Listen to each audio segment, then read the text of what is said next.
जैसे बहुत सारे लोगों ने इस दौरान जगह जगह पे हमारे साथियों ने जो मदद कर सकते हैं वो कर रहे हैं। दिन भर हम लोग जो है फ़ोन पर लोगों की मदद करने की कोशिश करते रहते हैं, राशन पहुंचाना, दवाइयां पहुंचाना, लोगों को एक जगह से दूसरे जगह कैसे पहुंचाया जा सकता है उसकी व्यवस्था करना। लेकिन एक चीज़ जो मैंने महसूस किया कि अक्सर हमारे लोग भी हमसे पूछते हैं कि देखिए ना, कह रहा था कि आपकी कोई तस्वीर नहीं आई है आटा देते हुए। तो हम बोले ये तो बड़ी जो है उधेड़बुन है, मैंने भी आपकी कोई तस्वीर नहीं हाँ, देखी। तो ये उधेड़बुन वाली स्थिति आप कहाँ है हैं? ना। आपका वो बोर्ड लगना चाहिए बाहर के। हाँ वही है, मतलब आटे के पैकेट के ऊपर हम अपना फोटो लगा देते हैं। तो मेरा कहना है कि रात को डकैती करें और सुबह में जो है वो पूजा दे दें या दान करें या लोगों को खाना खिलाते हुए मिले, ये धंधा नहीं करना है। ये राजनीति ही अगर करना होता तो हम लोग जो है डिसेंट की लड़ाई और डेमोक्रेसी की लड़ाई और चीज़ों को डेमोक्रेटिक करने की लड़ाई नहीं लड़ रहे। तो कन्हैया ये बताइए कि इस पूरे माहौल में जहां लोकतांत्रिक तरीके से चुनी गई लोकतांत्रिक सरकारें, जिसमें हम बार बार सीना ठोक के कहते हैं हम दुनिया का सबसे बड़ा लोकतंत्र है जो हम हैं, ऐसे में जो तानाशाही प्रवृत्तियां नजर आ रही हैं, जैसे कि कॉन्स्टिट्यूशन अगर पहले से ही कमजोर नहीं कर दिया गया, जो इस पूरे पैंडेमिक को एक तरह से बहाना बनाकर किया जा रहा है, ऐसे में विपक्ष का क्या रोल है, आपके जैसे लोगों का क्या रोल है? देखिए, एक बात तो ये है कि सरकार आज समझे कि कल समझे, विपक्ष आज समझे कि कल समझे। ये जो संकट आज हमारे सामने खड़ा हुआ है, ये लड़ाई एक पार्टी का दूसरे पार्टी के खिलाफ से होने से ज़्यादा ये लड़ाई आज मानव बनाम नेचर का हो गया है। जिस तरीके से हमने नेचर की का हवा निकाला है, उसकी धज्जियां उड़ाई हैं, स्वाभाविक रूप से इस तरह के संकट लगातार हमारे जीवन में पैदा हो सकते हैं। इसीलिए आज हमारा जो पहला कॉन्ट्राडिक्शन है जीवन का, वो बन चुका है ह्यूमैनिटी वर्सेस नेचर। दूसरा ये है इंडिविजुअल वर्सेस स्टेट। मैं ये समझ रहा हूँ कि पोस्ट पेंडेमिक जो सिचुएशन होगा उसमें इंडिविजुअल राइट्स को लेकर के सारे इंडिविजुअल्स को एक नए तरीके का कलेक्टिव फॉर्म करके स्टेट से अपने राइट को लेकर के बार्गेन करना पड़ेगा। वो बार्गेनिंग सिर्फ इस फॉर्म में नहीं होगा कि हमको वोट देने का अधिकार है और हमको सरकार चुनने का अधिकार है, सिर्फ इतनी सी बात नहीं है। इसमें जो आज हमारी नई तरह की ज़रूरतें पैदा हुई हैं, उसमें राइट टू प्राइवेसी का क्वेश्चन है, उसमें जो है हमको फ्री इंटरनेट का सवाल है, उसमें जो है आज फिजिकल लेबर जब कम हो जाएगा और वर्चुअल लेबर की जो है संख्या बढ़ जाएगी तो हमको नए तरह का लेबर कानून का ज़रूरत पड़ेगा। ये तो नया कानून बनाने का छोड़ दीजिए, ये जो पुराना कानून है उसको भी समाप्त कर रहे हैं। तो एक नए तरह का लड़ाई जो है वो शुरू होने वाला है। पूरी दुनिया में भी इस तरह की चर्चा हो रही है कि लोग जो हैं वो प्रोग्रेसिव मूवमेंट्स अलग से बना रहे हैं, फोरम्स बना रहे हैं। मैं आज ही पढ़ी थी अरुंधति रॉय, नोम चॉम्स्की और इसके अलावा 2-4 और लोगों ने कहा है कि जो प्रोग्रेसिव ताकतें हैं पूरी दुनिया में उनको इकट्ठा होना होगा, क्योंकि कहीं ना कहीं जो कोरोना वायरस, लॉकडाउन, इस सबके मद्देनजर बड़े बड़े लोकतंत्र दुनिया के, जिनको इस बात को लेकर गर्व है कि लोकतांत्रिक उनके ट्रेडिशंस रहे हैं, वहां भी तानाशाही प्रवृत्तियां जन्म ले रही हैं। भारत में विद इन इंडिया ऐसी कोई संभावना? पहले ही आ गए थे। हाँ। इसीलिए मैंने अपनी बातचीत के शुरू में ही एक बात कहा कि जो दुनिया की इकोनॉमी का फिनेंशियल क्राइसिस है, जो मार्केट का क्राइसिस है, वो ऑलरेडी दुनिया के अलग अलग हिस्सों में एक ऑथोरिटेरियन पावर को ले आया था। अब वो ऑथोरिटेरियन पावर जो है वो और अपने आप को मजबूत करने की कोशिश कर रहा है इस पेंडेमिक के आड़ में। क्या लोगों की जो असुरक्षा की भावना है इसका फायदा उठाकर? स्वाभाविक रूप से आज जिस तरीके का फियर साइकोसिस है महामारी को लेकर के, जॉब को लेकर के, दूसरी तरह की सिक्योरिटीज को लेकर के, तो उसमें लोग जो हैं वो रिजीम बदलने का रिस्क नहीं लेते हैं।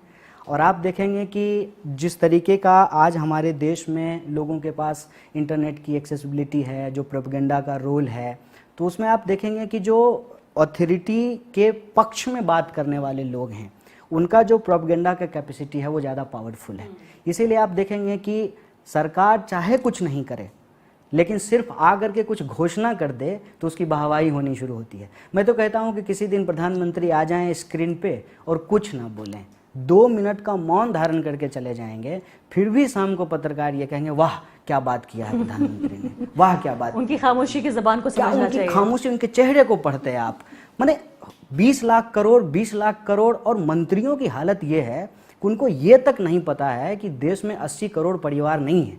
देश में 80 करोड़ परिवार होते तो देश की आबादी जो है 350 करोड़ से करोड़ हो ज़्यादा जाती, होती। इतनी बेसिक जानकारी नहीं है। और आप मुझे बताइए कि कौन सी मिनिस्ट्री कौन सा काम कर रहा है। रही बात आखिरी विपक्ष सवाल, का, हाँ, वही मैं मेरा ये पूछना नहीं है चाहती कि मैं सरकार के ऊपर सवाल खड़ा कर दूं। नहीं, लेकिन अभी 4 साल बाकी हैं। अगर आप अगला चुनाव भी लड़ेंगे तो 4 साल तक क्या करेंगे आप? क्योंकि मसला ये है कि जो विपक्ष की और विरोध की राजनीति है, जो असहमति का पूरा माहौल है, उसे जिस तरह से दबाया जा रहा है, ऐसे में कन्हैया कुमार जैसे लोग कैसे रेलेवेंट रहेंगे? देखिए, सबसे पहली बात तो यह है कि उनको नया तरीका ढूंढना पड़ेगा।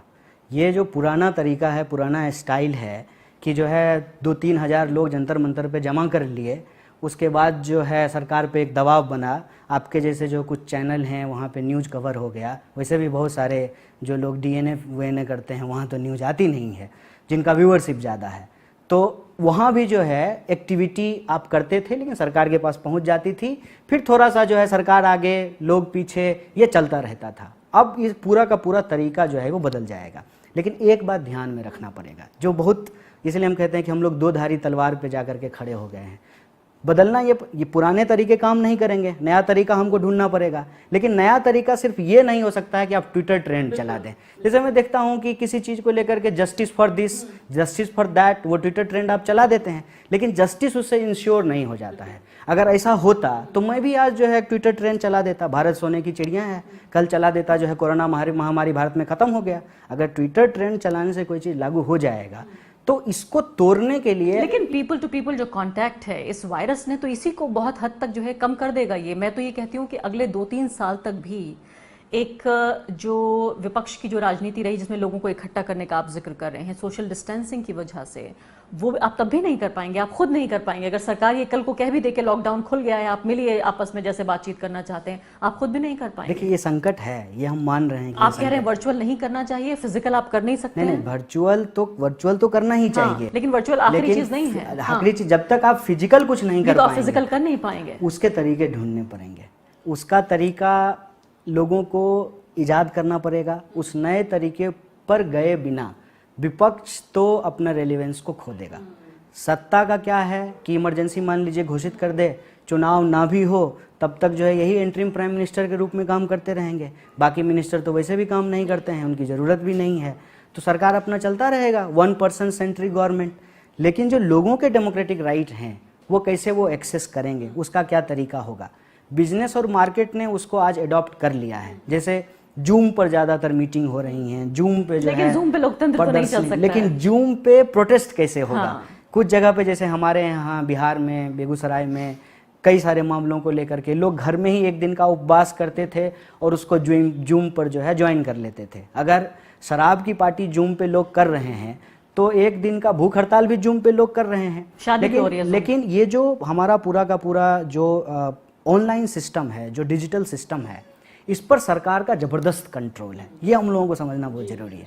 इसीलिए मैंने कहा कि पोस्ट लॉकडाउन जो है वो विपक्ष के सवाल भी बदल जाने चाहिए। पहले इकोलॉजी उनके मैनिफेस्टो में सबसे ऊपर होना चाहिए। दूसरा, राइट टू प्राइवेसी जो है उनके मैनिफेस्टो में ऊपर होना चाहिए। तीसरा, फ्री इंटरनेट एक्सेस बिना किसी के कंट्रोल का, कि सरकार को ऐसा नहीं हो कि अपना ट्विटर ट्रेंड ऊपर करा दे, दूसरे का ट्विटर ट्रेंड नहीं। लेकिन आरोग्य सेतु ऐप जो है आपके मेरे फोन में है।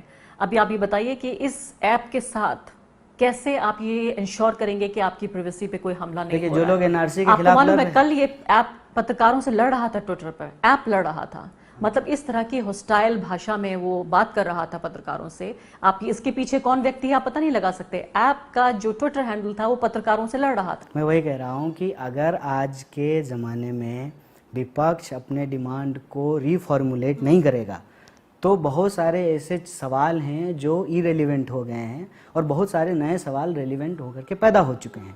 उसमें मैं यही कहने की कोशिश कर रहा हूँ कि जो लोग एनआरसी सीए पे इतना बड़ा प्रोटेस्ट किए हैं तो उसका अल्टीमेट उद्देश्य क्या था। अल्टीमेट उद्देश्य ये था कि सरकार जो है वो एक तरीके से आपकी जासूसी कर सके, आपका पूरा डेटा जो है उसके पास हो और अपने तरीके से उस डेटा का वो मिसयूज कर सके। ठीक है, गरीबी, अमीरी, बेरोजगारी, क्या स्थिति है इस देश में आम लोगों की वास्तविक, वो लोगों के पास आंकड़ा ही ना हो। लेकिन अभी आप ये देखिए कि अब वो करने की ज़रूरत क्या है।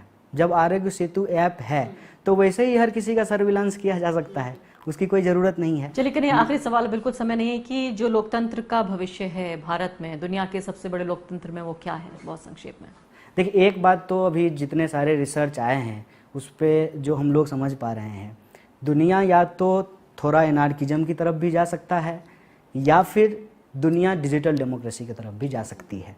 उसके लिए चैलेंजेस ये हैं कि जो भारत में भी बहुत बड़ा चैलेंज है कि हम फेक न्यूज़ से कैसे काउंटर करें, लोगों के दिमाग में अपने सिटीजन होने का जो कॉन्शियसनेस है, जो चेतना है, उसको कैसे मजबूत करें, सरकार के जो अलग अलग इंस्टीट्यूशंस हैं उसको कैसे और ज़्यादा डेमोक्रेटाइज किया जाए, और जो बेसिक इशूज़ हैं, रोटी, कपड़ा, मकान, शिक्षा, स्वास्थ्य, सड़क, बिजली, पानी और पर्यावरण, इन सवालों पर कैसे सरकार जो है एक साइंटिफिक टेम्परामेंट के आधार पर पॉलिसीज़ बना करके जनता के लिए काम करे। और उसके लिए विपक्ष को भी अपनी एक तैयारी करनी पड़ेगी, नए तरीके से उसको सोचना पड़ेगा। ठीक है, लॉकडाउन की मजबूरी है कि लॉकडाउन में हम नहीं निकल सकते हैं, लॉकडाउन में निकलेंगे तो ये चिल्लाने लगेंगे कि हम ही लॉकडाउन तोड़ दिए, ठीक है, लेकिन लॉकडाउन में निकले बिना हम कैसे अपने बेस को कंसोलिडेट कर सकते हैं, लोगों की मदद कैसे कर सकते हैं, और लोगों की मदद करते हुए सरकार से ये सवाल भी कैसे पूछ सकते हैं कि आपको ये काम इस तरीके से करना चाहिए। ये पॉलिटिकल फ्रेमवर्क। कन्हैया कुमार, आपका कि सरकार को क्या करना चाहिए, इस पर बहुत कम बात हो रही है। विपक्ष को क्या करना चाहिए, क्योंकि सरकार तो हम जान रहे हैं क्या कर रही है, लेकिन विपक्ष भी